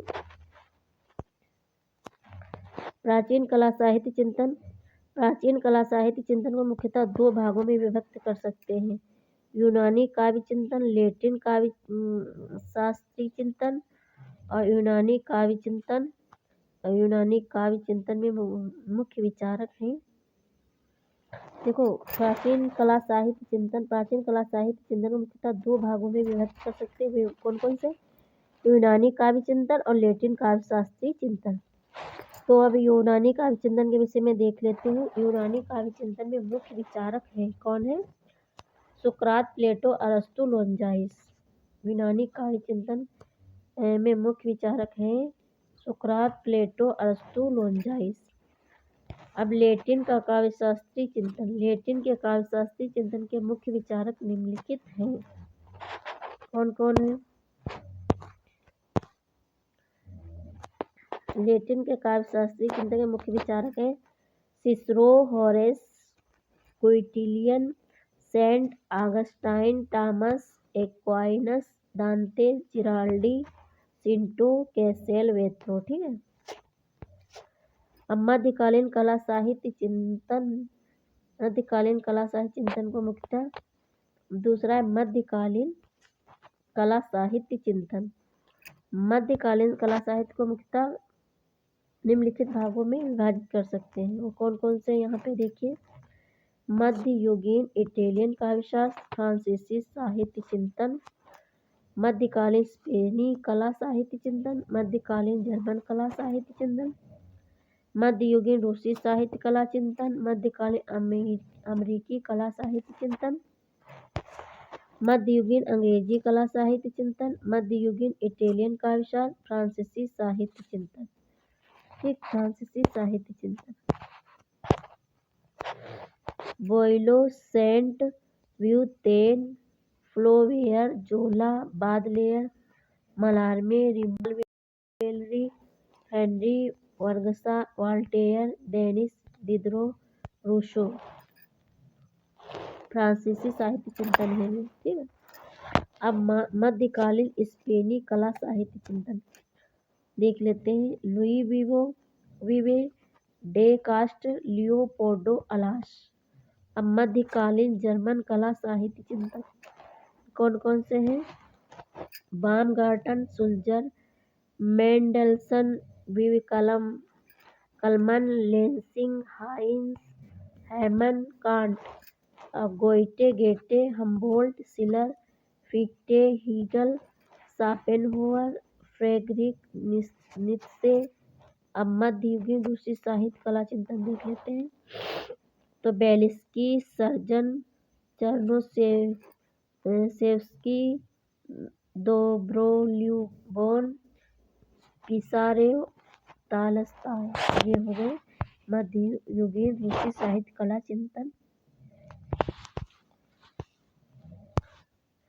अब देखते हैं मध्यकालीन अमेरिकी कला साहित्य चिंतन, तो इमर्सन हो गए, हेनरी डेविड थोरो हो गए, एडगर एलन पो हो गए, लावेल हो गए, इसी स्टेडमैन हो गए। अब मध्ययुगीन अंग्रेजी कला साहित्य चिंतन, ये कौन, सर थॉमस विल्सन हो गए, गेस क्वाइन हो गए, स्टीफन गासन हो गए, सर फिलिप सिडनी हो गए, विलियम्स बेव हो गए, सैमुअल डेनियल हो गए, लॉर्ड बेकन हो गए, बेन जॉनसन हो गए, जॉन ड्राइवन हो गए, जोसेफ एडिसन हो गए। मध्ययुगीन अंग्रेजी कला साहित्य चिंतन,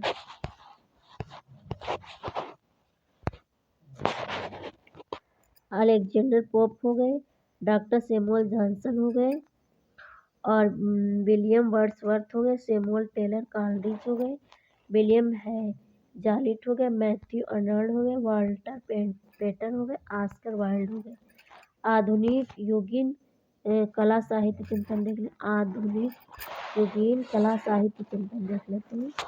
तो मध्यकालीन कला साहित्य चिंतन को मुख्यतः निम्नलिखित भागों में विभाजित कर सकते हैं। तो कौन कौन से हो गए, मार्क्सवादी कला साहित्य चिंतन, मनोवैज्ञानिक कला साहित्य चिंतन, अस्तित्ववादी साहित्य चिंतन, आधुनिक युग कला और साहित्य की शुद्ध चिंताधारा, नया साहित्य चिंतन का नव्यालोचना। मार्क्सवादी कला साहित्य चिंतन कौन कौन से, Karl Marx, Engels Lenin, Leo Trotsky, Maxim Gorky, Christopher Caudwell, George Lukacs. ठीक है।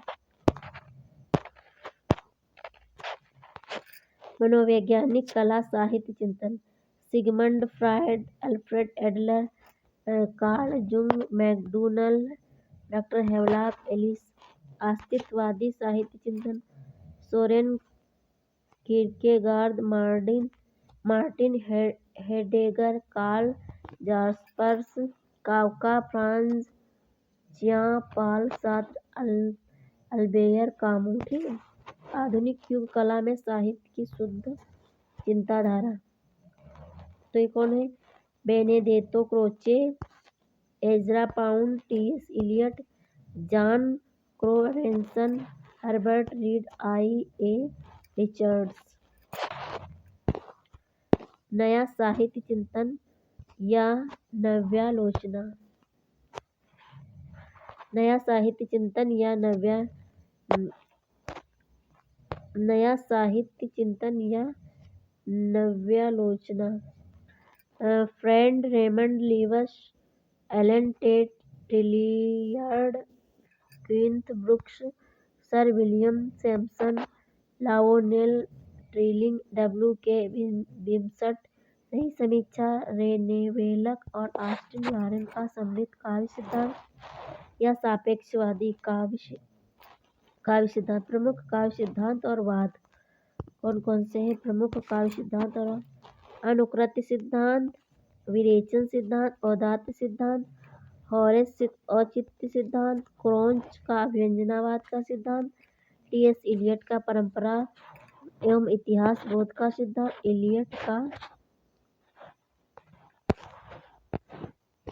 का निर्वैयक्तिकता का सिद्धांत, कार्डवेल का श्रम सिद्धांत, आई.ए. रिचर्ड्स का मूल्य सिद्धांत और रिचर्ड्स का संप्रेषण सिद्धांत, आई.ए. रिचर्ड्स और व्यवहारिक समीक्षा संबंधी सिद्धांत, टिलियर्ड्स का वक्रोक्ति सिद्धांत। अब देखते हैं प्रमुख वाद। तो अस्तित्ववाद, आदर्शवाद, नव्य शास्त्रवाद, स्वच्छंदतावाद, यथार्थवाद, कलावाद व कला के लिए आंदोलन, प्रतीकवाद, बिंबवाद, प्राकृतवाद, अति यथार्थवाद। ठीक है। यूनानी पाश्चात्य काव्य चिंतन का श्री गणेश यूनानी साहित्य में हुआ है। यूनानी पाश्चात्य काव्य चिंतन का श्री गणेश यूनानी साहित्य में हुआ है। हिस्ट्री ऑफ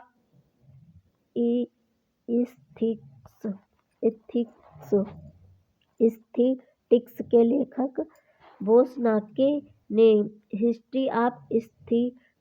लेखक बोसनाके ने अपने ग्रंथ में यूनान के प्रथम महाकवि होमर के सुप्रसिद्ध ग्रंथ इलियड का एक उदाहरण देकर बताया कि उस काव्य ग्रंथ में भी काव्य का विवेचन मौजूद है। ठीक है।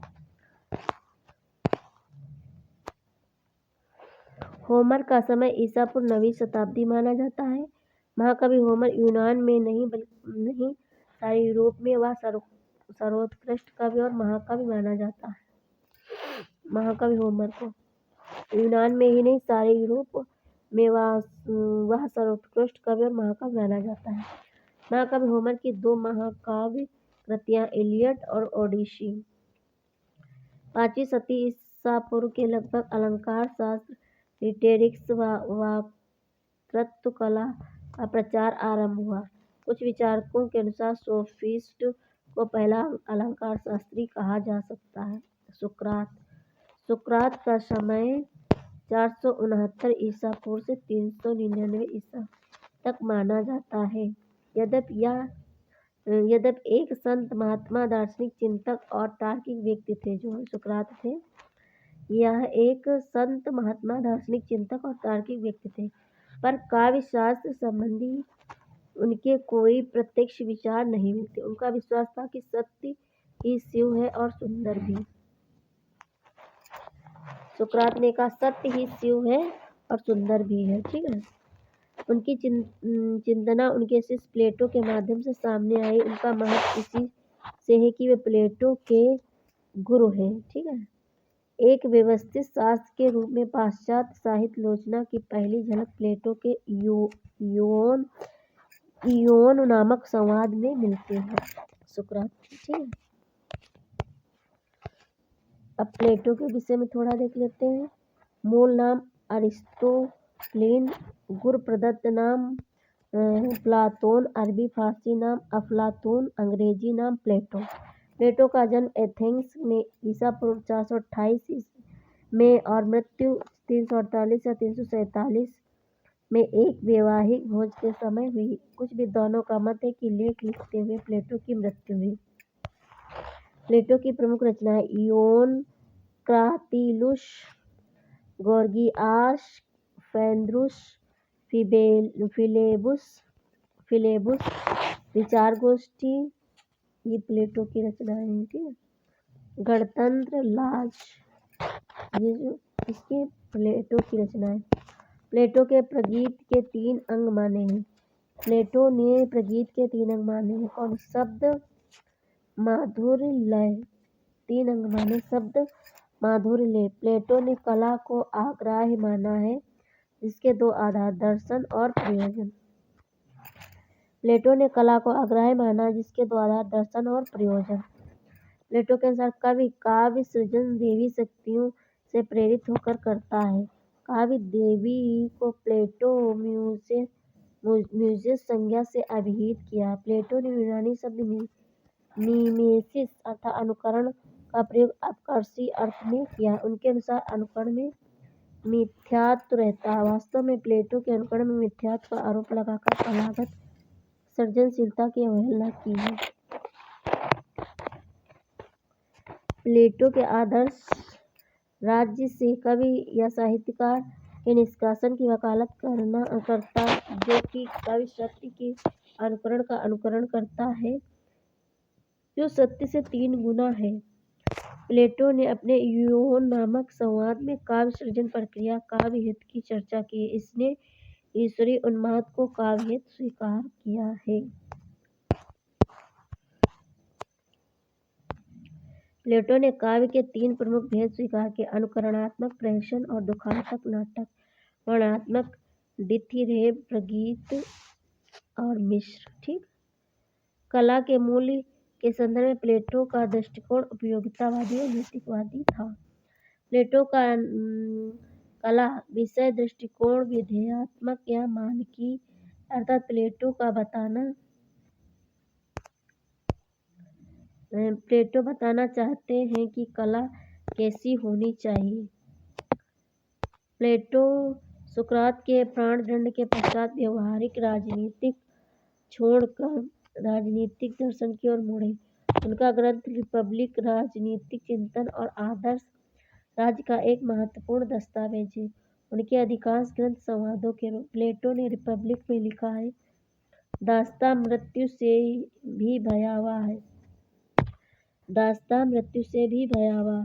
प्लेटो की अकादमी यूरोप की प्रथम यूनिवर्सिटी मानी जाती है। इसी में काम करते हुए प्लेटो ने अपने सुप्रसिद्ध संवाद एपोलॉजिया और आलेख लिखे जिनमें उस समय के ज्ञान विज्ञान संबंधी विविध विषयों पर व्यवस्थित विचार प्रकट किए गए हैं। प्लेटो के कुल 36 ग्रंथ माने जाते हैं, जिनमें से 23 संवाद और 13 आलेख या पत्र हैं। 23 संवाद या 13 आलेख या पत्र हैं। ठीक है। पोलिटिया दी रिपब्लिक और नेमोई लाज अधिक महत्वपूर्ण है। पोलिटिया दी रिपब्लिक और नेमोई लाज अधिक महत्वपूर्ण है। प्लेटो कवि, कलाकार तथा उनकी कृतियों को राजनीति, शासन व्यवस्था और नैतिकता के परिप्रेक्ष्य में ही देखते रहे। कलाओं के समय उनके विचार आयोजन और रिपब्लिक में पाए जाते हैं। प्लेटो के विचार से कवि तर्क रहित होकर आवेग और भावनाओं से अपनी रचना करता था। वे रचनाएं वैज्ञानिक नहीं होती और समाज को उत्तेजित कर उसे अनैतिक या अनुशासनहीन बनाती। इस प्रकार उनकी कृति वांछनीय नहीं है।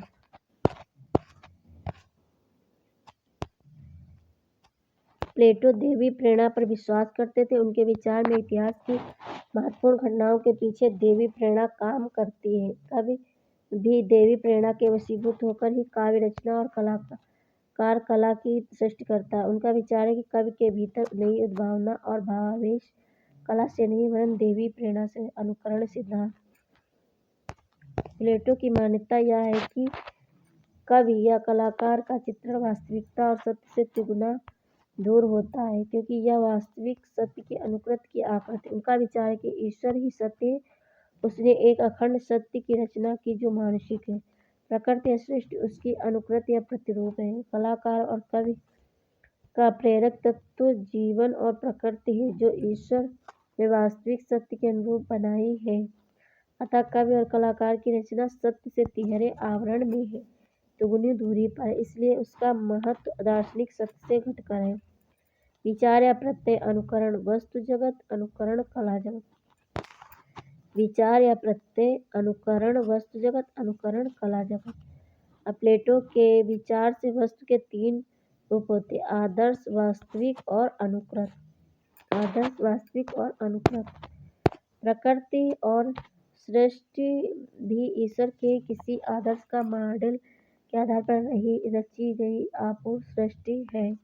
कला और काव्य उसकी भी अनुकृत होने से सत्य से तिगुनी दूर है। कवि का वर्णन सत्य न होकर काल्पनिक, अतिरंजित, भावुक और अज्ञान जन्य होता है, जो समाज को गलत दिशा में ले जाता है। प्लेटो ऐसे काव्य का स्वागत करता जिनमें सत्य और ज्ञान की पूर्ण प्रतिष्ठा हो। प्लेटो कला और अनुकृत मानते हैं। कला को अनुकृत मानते हैं। उनका यह मत है कि हमारा अंश उनका तात्पर्य बुद्धि से है, तर्क का अनुसरण करता। हमारा अंश तर्क से अनुसरण करता, जबकि तर्कहीन भावना पक्ष या संवेग पक्ष हमारे कष्टों से उद्वेलित हो जाता और शोक दुख आदि से यह हो जाता। दुर्भाग्य से यही पक्ष अनुकृत्यात्मक कलाओं के लिए प्रमुख सामग्री उपलब्ध कराता। हम नाटक और काव्य में लोगों के अनुचित और ऐसे कुकर्मों को देखते सुनते हैं।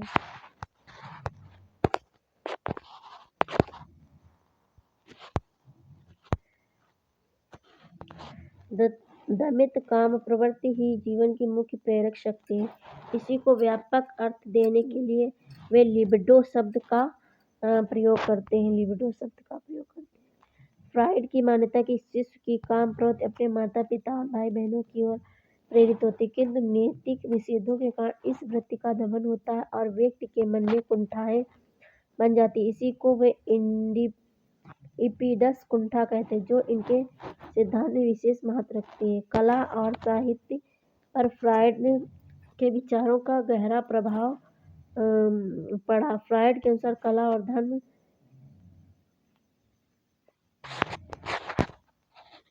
दोनों का उद्भव अचेतन मानव मानस की संचित प्रेरणाओं और इच्छाओं से होता। दमित वासनाएं जब उदात्त रूप में अभिव्यक्ति पाती हैं तो साहित्य और कला को जन्म देती। साहित्य, कला, धर्म आदि सभी को फ्रायड इन्हीं संचित वासनाओं और प्रेरणाओं को उद्भूत मानता है। यह सिद्धांत को फ्रायड के सहयोगी और शिष्य एडलर और जुंग ने विकसित किया है। एडलर ने मनोविज्ञान में लिबिडो अथवा काम वृत्ति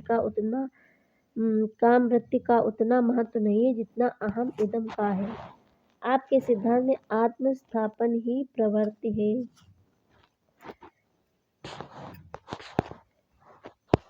जुंग ने भी मनोविश्लेषण के सिद्धांत में कुछ सुधार करके अपना मत दिया। वह फ्रायड के इस मत के विरोधी थे कि जीवन की प्रमुख प्रेरक शक्ति काम वृत्ति है। जुंग लिबिडो शब्द का अधिक विस्तृत अर्थ लिया, जिसमें फ्रायड की कामवृत्ति और एडलर की आत्मस्थापन प्रवृत्ति दोनों ही सम्मिलित हैं। जिनके अनुसार व्यक्ति दो प्रकार के होते हैं, पहला व्यक्ति अंतर्मुखी, दूसरा बहिर्मुखी होता है। अंग्रेजी साहित्य में D.H. लॉरेंस ने जेम्स जॉयस इनके प्रमुख लेखक हैं। हिंदी साहित्य में इला चंद जोशी, जैनेन्द्र अज्ञेय आदि के साहित्य पर मनोविश्लेषण का प्रभाव देखा जा सकता है। मनोविश्लेषणवादी आलोचकों में इलाचंद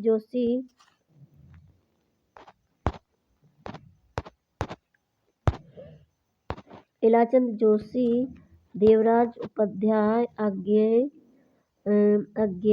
और डॉ. नगेंद्र आज इस क्षेत्र के प्रमुख समीक्षक हैं।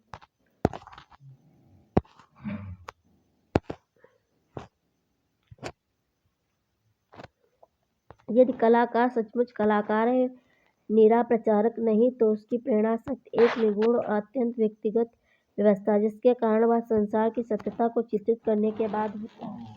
डॉ. नगेंद्र लिखते हैं, हमारे आत्म निर्माण जिन प्रवृत्तियों से होता है उनमें कामवृत्ति का प्रधान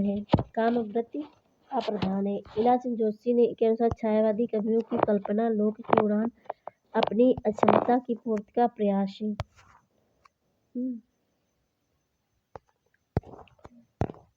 रूपवाद शब्द अंग्रेजी के फॉर्मलिज्म का हिंदी पर्याय है। इसका जन्म रूस में हुआ था। इसे रूसी रूपवाद भी कहा जाता है। रूपवाद एक प्रकार का कलावादी आंदोलन है जो 20वीं सदी के दूसरे दशक में शुरू हुआ।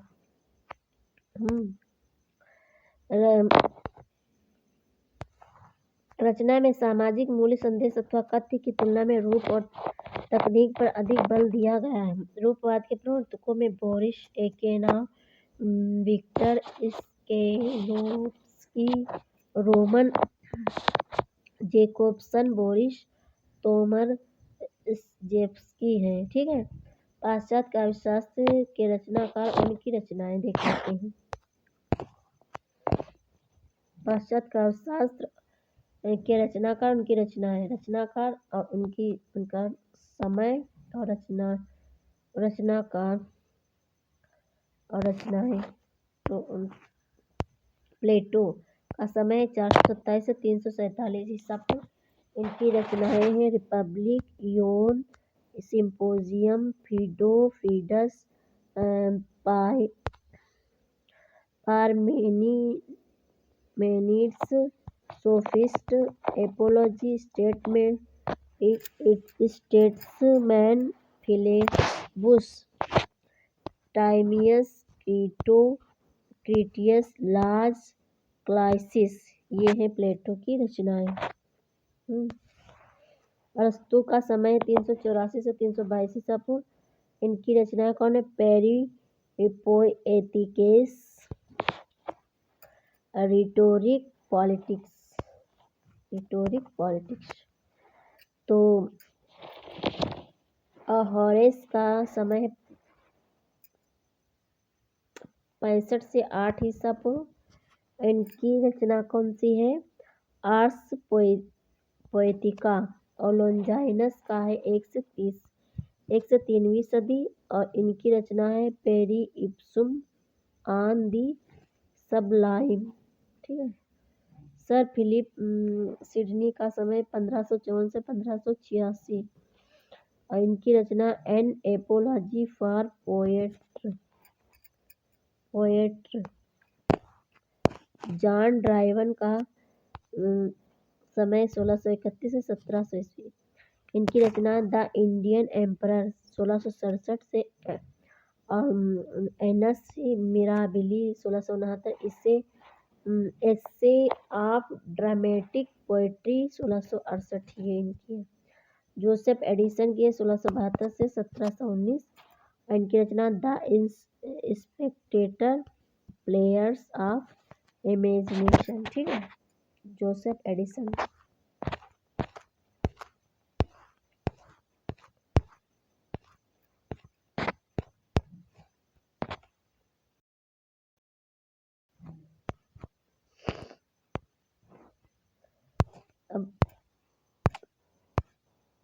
अब आज के लिए इतना ही फ्रेंड। नमस्कार, थैंक्स फॉर वॉचिंग फ्रेंड।